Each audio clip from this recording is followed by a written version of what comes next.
Okay, I got something really cool. It's the Mcfarlane Toys Bane vs. Batman. Now, I know what you're thinking. That's a toy, and he's a grown man. Counterpoint, I don't care.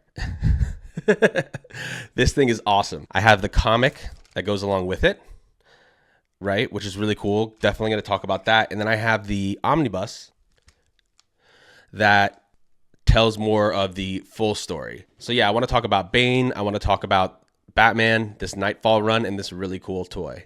Okay, first things first, let's get a close-up of the toy. This is the back. The front, you've got Bane in there. You've got Batman, classic 90s, and Bane just looking amazing, super muscular and just like in the classic costume. I mean, probably the most iconic image of Bane is him breaking Batman's back with this absolutely ridiculous anatomy. So I think it's pretty cool to base a toy off this. The whole Nightfall event in general was really cool. It kind of followed up the death of Superman. Now let's talk about the comic real quick. This is Batman 497 from 1993. The artist was Jim Aparo, and the writer was Doug Mensch. The cover artist, actually, though, that did this was Kelly Jones. I think Kelly Jones absolutely killed it on this cover. And yeah, this is the iconic moment in the Nightfall event.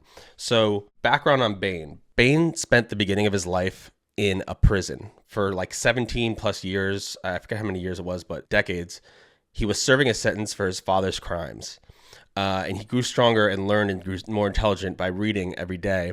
And then I guess they were testing this venom, this like super steroid on the prisoners, you know, basically using them as test subjects. And Bane volunteered, and that's how he got introduced to the venom that made him super strong, just gave him like super strength and super abilities. That is how he ends up breaking out of the prison, and he decides he wants to go to Gotham and take down who he sees as like the king of Gotham, which is Batman. And the story is really amazing. Here, I'll take out the omnibus. But once he gets to Gotham, what he does is he basically wears Batman down.